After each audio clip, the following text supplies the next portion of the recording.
నమస్కారం SRK news కి స్వాగతం. ముందుగా హెడ్లైన్స్.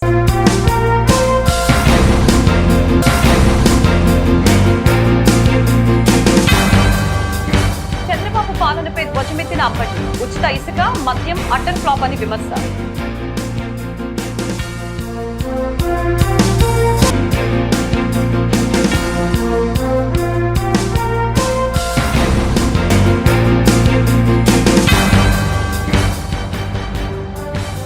సమర్థవంతమైన కౌలు రైతుల చట్టాన్ని ప్రవేశపెడతాం, అందుకోసమే సమీక్షను నిర్వహిస్తున్నామన్న మంత్రి అచ్చెన్నాయుడు.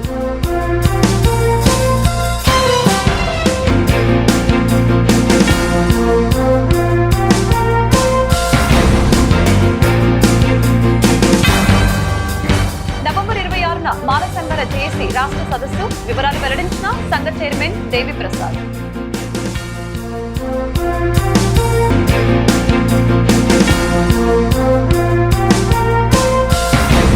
సీఎం చంద్రబాబు నాయుడు పాలనపై వైసీపీ గుంటూరు జిల్లా అధ్యక్షులు అంబటి రాంబాబు తీవ్ర స్థాయిలో ధ్వజమెత్తారు. సిద్ధార్థనగర్లోని క్యాంపు కార్యాలయంలో సోమవారం అంబటి మాట్లాడారు.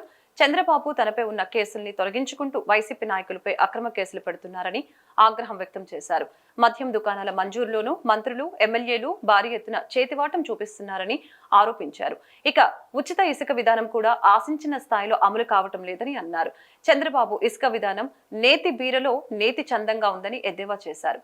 మద్యం ఇసుక పాలసీల్లో ప్రభుత్వం అటర్ ఫ్లాప్ అవుతుందని జోస్యం చెప్పారు. కొత్త పాలసీ వచ్చిందిగా, మీరు చూశారుగా. మద్యం ఇంతకుముందు రిటైల్ షాపులన్నీ కూడా రాష్ట్ర ప్రభుత్వమే రిటైల్ షాపులు పెట్టి ఫిక్స్డ్ రేట్స్ పెట్టి ఫిక్స్డ్ టైమింగ్స్ పెట్టి దానిలో కొంతమందికి ఉపాధి కల్పించి తద్వారా లిక్కర్ అమ్మేటటువంటి కార్యక్రమం చేసి అవుట్లెట్స్ అన్నీ కూడా, రిటైల్ అవుట్లెట్స్ అన్నీ కూడా సక్సెస్ఫుల్గా జరిగాయి. ప్రభుత్వానికి కూడా ఆదాయం వచ్చింది. వాల్యూమ్స్ ఆఫ్ ది లిక్కర్ వాడకం తగ్గింది. అంటే వాడకం తగ్గింది అంటే కన్జంప్షన్ తగ్గింది. అంటే తాగేవాళ్ళు తాగనంత ఇటువరకంత విచ్చలవిడిగా తాక్కోకుండా ఉండేటటువంటి ప్రయత్నం చేసి కొంతమేరకు నియంత్రించేటటువంటి కార్యక్రమాన్ని వైఎస్ఆర్ కాంగ్రెస్ పార్టీ అధికారంలో ఉన్నప్పుడు, జగన్మోహన్ రెడ్డి గారు అధికారంలో ఉన్నప్పుడు మేము తీవ్రంగా ప్రయత్నం చేశాం. మేము ప్రయత్నం చేసినప్పుడు చంద్రబాబు నాయుడు గారు చాలా ప్రచారం చేశారు. నాణ్యమైనటువంటి మద్యం దొరకటం లేదు, మద్యం తాగితే చచ్చిపోతున్నారు, మద్యం దౌర్భాగ్యమైన మద్యం ఇస్తున్నారు, మేము వస్తే నాణ్యమైనటువంటి మద్యాన్ని సరఫరా చేస్తాం. ఎంత బాగుంది. చంద్రబాబు నాయుడు గారు నాణ్యమైనటువంటి మద్యాన్ని సప్లై చేస్తామని చెప్పేసి 99 రూపాయలకే క్వార్టర్ అని చెప్పి పెట్టారు. సరే, పాలసీ మార్చేసి అంతా ప్రైవేట్ రంగానికి ఇచ్చేటటువంటి కార్యక్రమం చేశారు. ఇది కొత్తదేం కాదు. 2014-19లో కూడా నారా చంద్రబాబు నాయుడు గారి ప్రభుత్వం ఉన్నప్పుడు కూడా ఇదే కార్యక్రమం చేశారు. అప్పుడు ఒక రకమైన తంతు, ఇప్పుడు ఒక రకమైన తంతు. ఏమిటి? షాపుకు 2 లక్షల రూపాయలు ఎవరైనా ఇవ్వచ్చు. దీన్ని లాటరీ తీస్తారు. లాటరీ తీసి ఆ షాపు ఎవరికి వస్తే వాళ్ళకి ఇస్తారు. చూడటానికి బాగుంది కదా. చేసేది ఏంటంటే కొన్ని చోట్ల జరుగుతున్నది, ఇంతకు ముందు కూడా జరిగింది. అబ్బాయి ఈ షాపులో మా వాడు తప్ప ఎవడు 2 లక్షలు కట్టి ఇయటానికి లేదు, మా వాడు ఇద్దరే వేస్తారు, ఆ ఇద్దరిలో ఒకనే తీస్తాం, వాడికే ఇస్తాం. ఇది స్థానికంగా ఉన్నటువంటి ఎమ్మెల్యేలు, మంత్రులు చేస్తున్నటువంటి కార్యక్రమం. కొన్ని చోట్ల ఏం తెలుసా, అందరూ వేసుకోండి, మొత్తం వేసుకోండి, కొంత వేసుకున్న తర్వాత ఎవరికి వస్తే వాడు 30 లక్షలు కట్టాలి, 40 లక్షలు కట్టాలి. ఒక నాకు తెలిసిన నియోజకవర్గంలో మొత్తం 20 షాపులు ఉన్నాయి. 20-30 ఎంత, 6 కోట్లు. ఎవరైనా షాప్ వేసుకోండి, లాటరీలో ఎవరికైనా రానియండి, ఒక్కొక్కడు వచ్చిన వాడు షాపు పెట్టుకోవాలంటే 30 లక్షలు ఎమ్మెల్యే గారి కట్టాలి.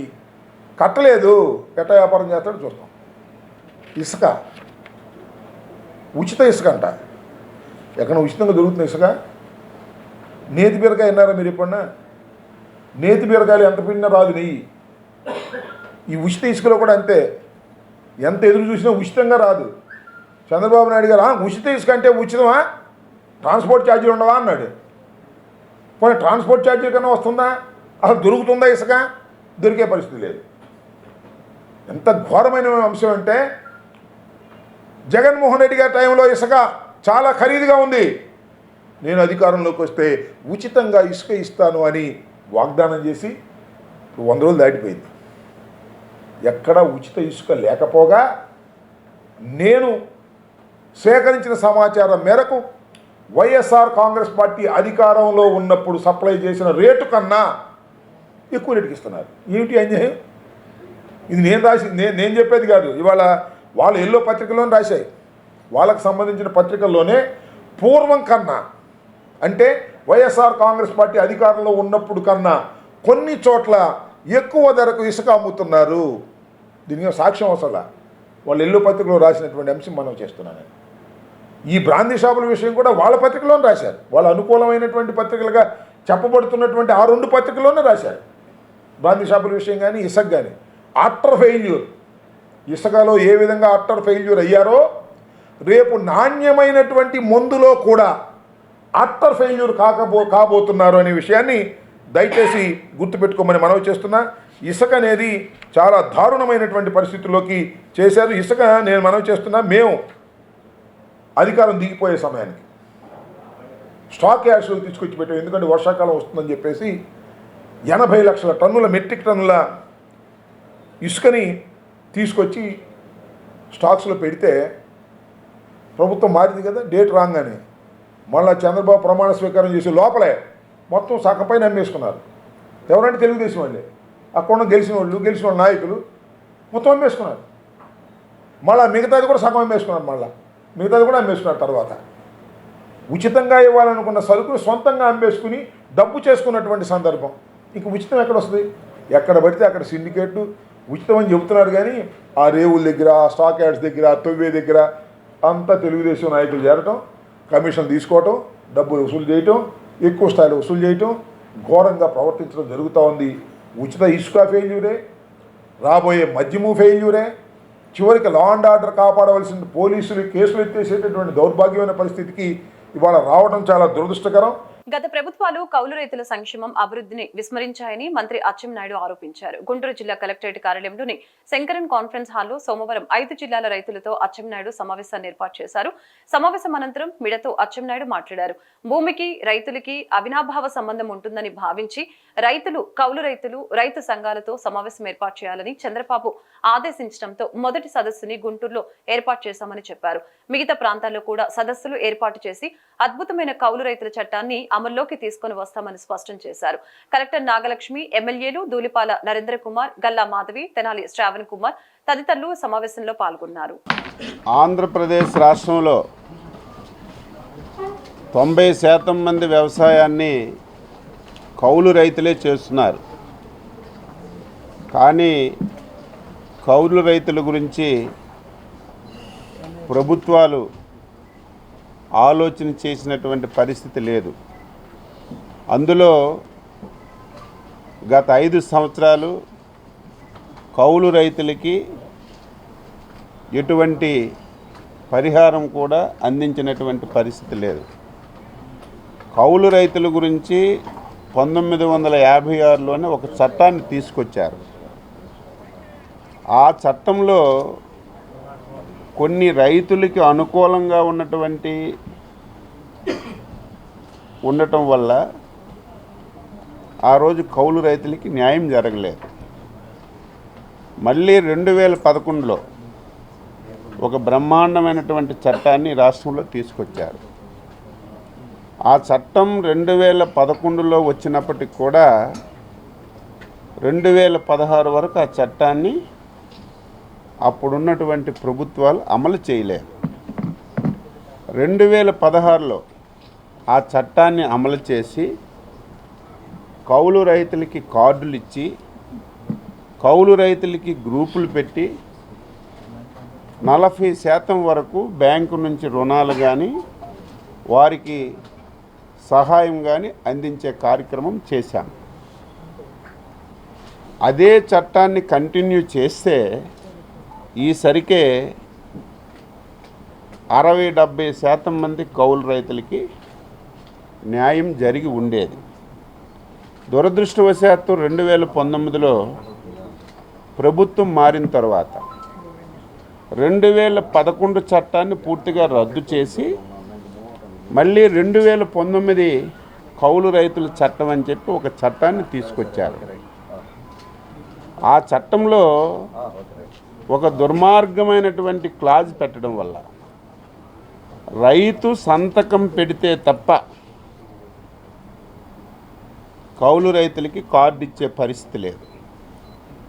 దానివల్ల ఎంటైర్ రైతులు భయాందోళన చెంది సంతకం పెడితే నా భూమికి ఏమైనా నష్టం వస్తుందని చెప్పి 45% కౌలు రైతులకి న్యాయం జరిగినటువంటి పరిస్థితి నుంచి మళ్ళీ 1-2%కి పడిపోయింది.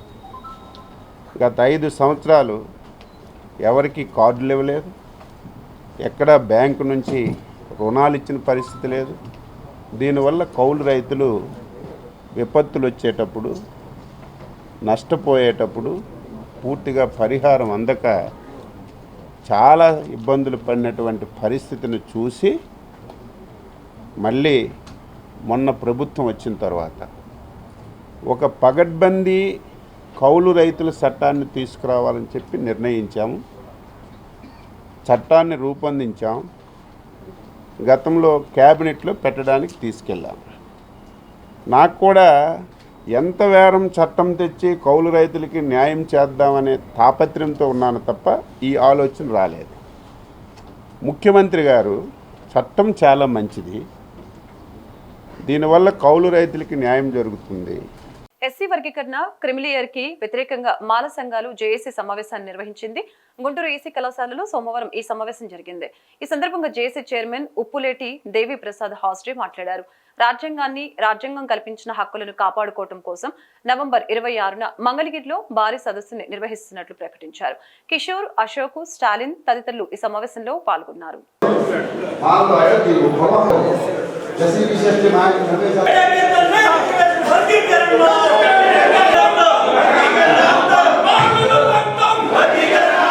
ఈ సమావేశానికి రాష్ట్ర వ్యాప్తంగా అనేక నాయకులు, కార్యకర్తలు, కమిటీ సభ్యులు అనేక మంది ఇక్కడికి విచ్చేశారు. విస్తృతమైనటువంటి చర్చ జరిగింది. దీనికి రీసెంట్గా సుప్రీంకోర్టు ఇచ్చినటువంటి రిజర్వేషన్ల వర్గీకరణ మీద ఇచ్చినటువంటి జడ్జిమెంట్కి వ్యతిరేకంగా ఎలా పోరాడాలి, దాన్ని ఏ రకంగా రద్దు చేయించాలి, దానివల్ల దళితుల్లో ఉన్నటువంటి ఐక్యత దెబ్బతింటుంది, దళితులకు ఉన్నటువంటి 15% రిజర్వేషను ఏదైతే ఉందో అది కోల్పోవడం జరుగుతుంది. కాబట్టి అన్ని కులాలకి కూడా ఇది మంచిది కాదు.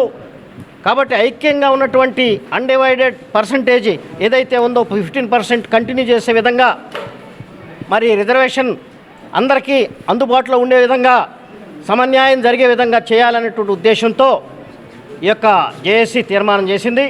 కాబట్టి దీని మీద పోరాటం, న్యాయ పోరాటం, ప్రజా పోరాటం, అలాగే రాజకీయ పోరాటం చేయాలనేటువంటి ఉద్దేశంతో ఇక్కడ కమిటీని ఎన్నుకోవడం జరిగింది. దానికి చైర్మన్గా నన్ను ఎన్నుకున్నారు. నా పేరు ఉప్పులేటి దేవి ప్రసాద్, నేను retired commissioner of income tax. అలాగే దానికి వర్కింగ్ కమిటీ చైర్మన్గా శ్రీ పండు అశోక్ గారు, మన పివి రావు గారి యొక్క బావమరిది గారు. ఆయన చాలా ఉద్యమాల్లో ఉన్నారు. ఆయన పివి రావు గారు చేసినటువంటి త్యాగ ఫలితంగా మేము పొందినటువంటి ఆ రిజర్వేషన్ కొట్టివేత, వర్గీకరణ కొట్టివేత జడ్జిమెంట్ని మళ్ళీ పునరుద్ధరించుకోవడానికి మళ్ళీ ఆయన ఫ్యామిలీ నుంచే ఇంకొకరిని తీసుకోవడం జరిగింది. ప్రభుత్వ శాఖలు సంయమనంతో నేరాల నియంత్రణ కోసం నగరంలో సీసీ కెమెరాలు ఏర్పాటు చేయాలని ప్రజా సంఘాల నాయకులు డిమాండ్ చేశారు. గతంలో కూడా పలుమార్లు ఫిర్యాదులు చేసినా పట్టించుకోలేదని ఆవేదన వ్యక్తం చేశారు. గుంటూరు జిల్లా కలెక్టర్ కార్యాలయంలో సోమవారం ప్రోగ్రెసివ్ రీడ్రెసల్ సిస్టమ్ కార్యక్రమం జరిగింది. ఇందులో భాగంగా ప్రజా సంఘాల నాయకులతో పాటు పలువురు ప్రజలు తమ సమస్యలపై అర్జీలు అందజేశారు. జిల్లా స్థాయి అధికారులు ప్రజల వద్ద నుంచి అర్జీలను స్వీకరించి వారి సమస్యల పరిష్కారానికి భరోసా ఇచ్చారు. ఈరోజు గుంటూరు పట్టణంలో ట్రాఫిక్ సమస్యలపై, రోడ్ల ఆక్రమణలపై కలెక్టర్ గారి గ్రీవెన్స్కి అన్ని ప్రజా సంఘాలు, ఎస్సీ, ఎస్టీ, బీసీ, మైనార్టీ మరియు మహిళా సంఘాలు అన్నీ కూడా కలిసి వచ్చినాయి. ఇవాళ పట్టణంలో పారిశ్రామికీకరణ జరుగుతూ ఉన్న క్రమంలో ట్రాఫిక్ బాగా పెరిగిపోయింది. రోడ్ల మీద అనేకమైనటువంటి యాక్సిడెంట్లు జరుగుతున్నప్పటికీ ఆ యాక్సిడెంట్కి సంబంధించి కేసులు కూడా నమోదు కాని పరిస్థితి జరుగుతుంది. దీనికి సంబంధించి ఎక్కడ కూడా సీసీ కెమెరాలు కూడా లేకపోవటం వలన ఎవరు ఎక్కడ ఏ యాక్సిడెంట్లు జరుగుతున్నాయని కూడా లెక్క లేకుండా పోతుంది. దీనికి సంబంధించి గతంలో ఎస్పీ గారికి కూడాను తెలియపరచడం జరిగింది.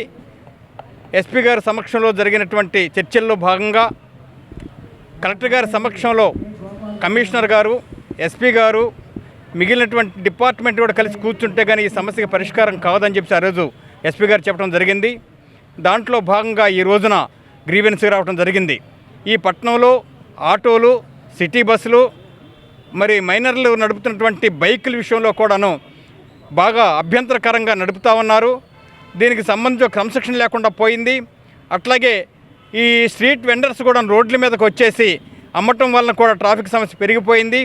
మెయిన్గా ఉన్న కొట్లోళ్ళు కూడా వాళ్ళ వ్యాపారాలు కూడా రోడ్డు మీదకి వచ్చేసినాయి. దీని నియంత్రణ కోసం ప్రజా సంఘాలన్నీ కూడాను ఒక కట్టు మీదకి వచ్చి ఈ యొక్క డిపార్ట్మెంట్లతో కలిసి మేము కూడా ఆ యొక్క ట్రాఫిక్ నియంత్రణకు సంబంధించి పనిచేయాలని చెప్పేసి ఉద్దేశంతో కలిసి పనిచేస్తూ ఉన్నాం. ఈ విషయాన్ని కలెక్టర్ గారికి తెలియజేయడానికి వచ్చాము ఈ రోజున. ఈరోజు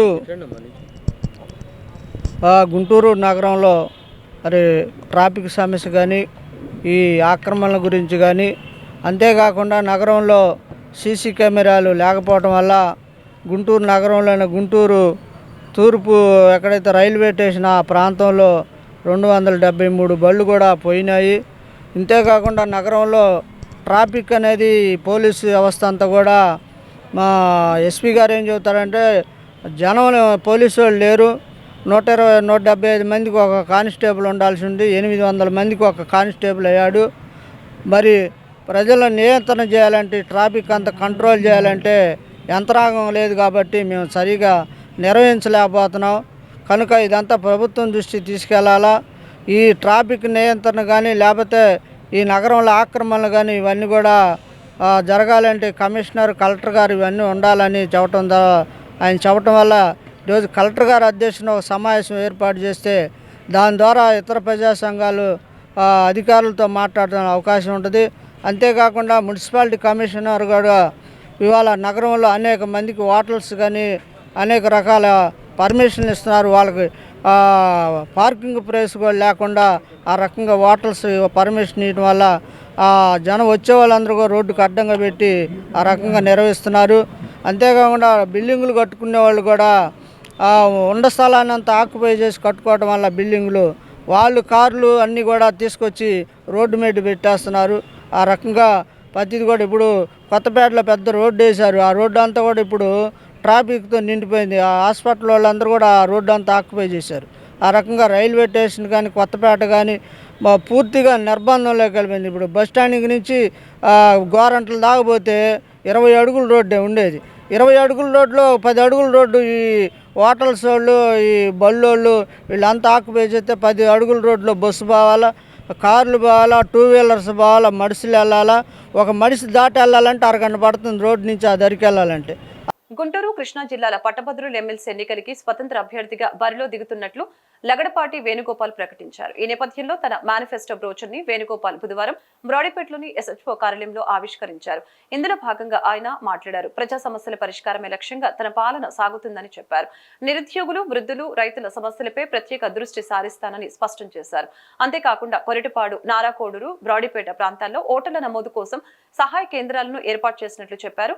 అర్హులైన పట్టభద్రులు ఓటు కోసం దరఖాస్తు చేసుకోవాలని పిలుపునిచ్చారు. గౌరవనీయులైన గుంటూరు కృష్ణా పట్టభద్రులకు నమస్కరించి వేణుగోపాల్ తెలియజేయిందనగా ఈరోజు మనము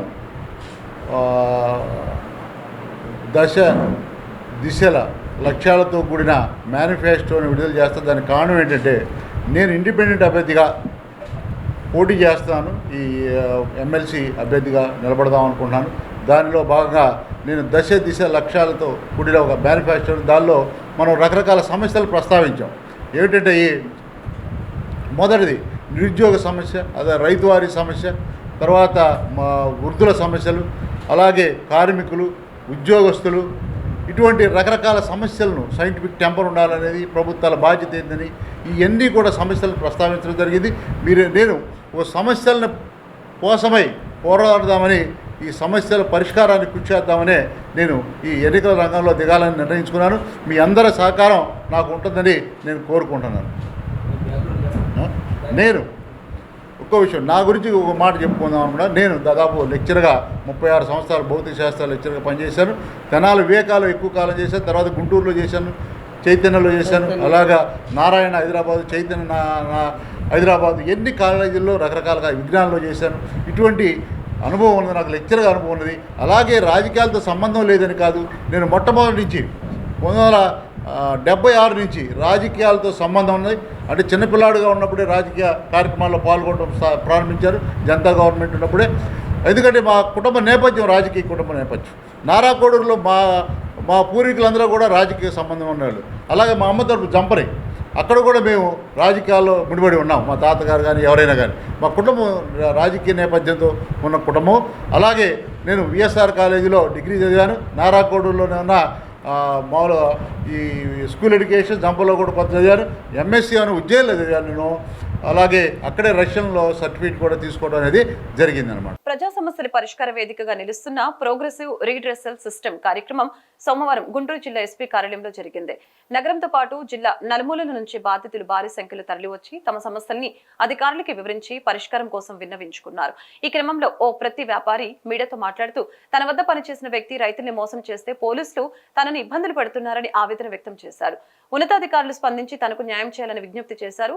ఇలా అనేక మంది బాధితులు అనేక సమస్యలతో PGRS కి రావటం ఎస్పీ కార్యాలయం కిటకిటలాడింది. నేను 1984 నుంచి కాటన్ వ్యాపారం చేస్తున్నాను. ఇప్పుడు వరకు నాకు ఏ పోలీస్ స్టేషన్లో ఒక 2022 సంవత్సరం తప్ప ఇంతవరకు నేను ఏ పోలీస్ స్టేషన్ కూడా తెలియదు నాకు. కానీ 2022 సంవత్సరంలో జాబ్ వర్క్ చేసుకున్నాడు మున్నంగి జోజప్ప జేపీ కార్పొరేషన్ పేరుతోటి. నాకు రైతులకి ఎలాంటి సంబంధం లేదు, కానీ నా మీద తప్పుడు కేసులు పెట్టి నన్ను బెదిరిస్తున్నారు.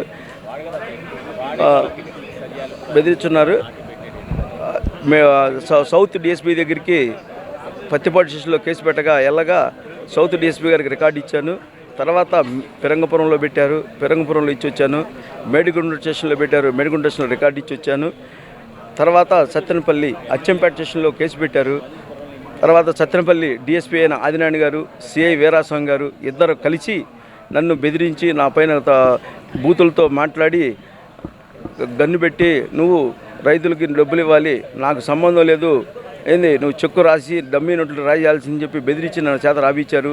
నేను ఆ టైంలో అమ్మవారి గుడికి ఉత్సవ కమిటీ చైర్మన్గా నన్ను వేయటం వలన నేను ఎక్కడ కంప్లైంట్ చేయలేకపోయాను. తర్వాత నరసరావుపేట ఎస్పీ గారి దగ్గరికి వెళ్ళి నాయన ఇలా జరిగిందని చెప్పాను. ఆయన ఎస్పీ గారు ఆదినారాయణ గారిని సిఐ వీరాస్వామిని పిలిపించి ఆయన చెక్కుల నోట్లు ఇవ్వమని చెప్పగా స్టేషన్ చుట్టూ కాలయాపన చేయొచ్చు, నాకు చెక్కుల నోట్లు ఇవ్వకుండా తాళచెరువు సుధాకర్ రెడ్డి గారికి ఇచ్చి వాళ్ళు నన్ను బెదిరిస్తున్నారు. గత నెలలో తాళచెరువు అచ్చంపేట సిఐ గారు నన్ను పిలిపించగా నేను రికార్డు తెచ్చిస్తా అని చెప్పాను. తర్వాత రికార్డు పంపించాను ఆయనకి. అయినా కూడా నన్ను బెదిరించి పోలీస్ స్టేషన్ చుట్టూ గత సంవత్సరం నుంచి తిప్పొచ్చు. నేను వ్యాపారం చేయలేక కొన్ని ఆస్తులు కూడా అమ్ముకోవాల్సి వచ్చింది, బ్యాంకులకు లోన్లు కట్టలేక. కానీ నన్ను ఈ రకంగా ఇబ్బంది పెడుతున్నారు. వార్తలు ముగించే ముందు హెడ్లైన్స్ మరొకసారి.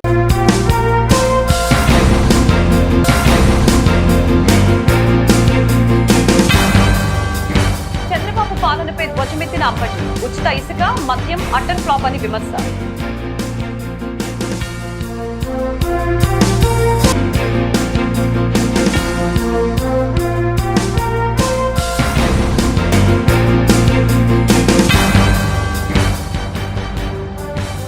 సమర్థవంతమైన కౌలు రైతుల చట్టాన్ని ప్రవేశపెడతాం, అందుకోసమే సమీక్షను నిర్వహిస్తున్నామన్న మంత్రి అచ్చెన్నాయుడు.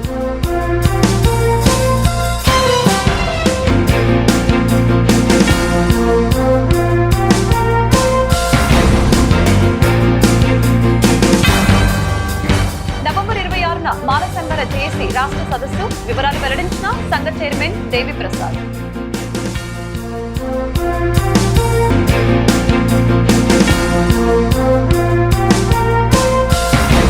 ఈ వార్తలు ఇంతటితో సమాప్తం. నమస్కారం.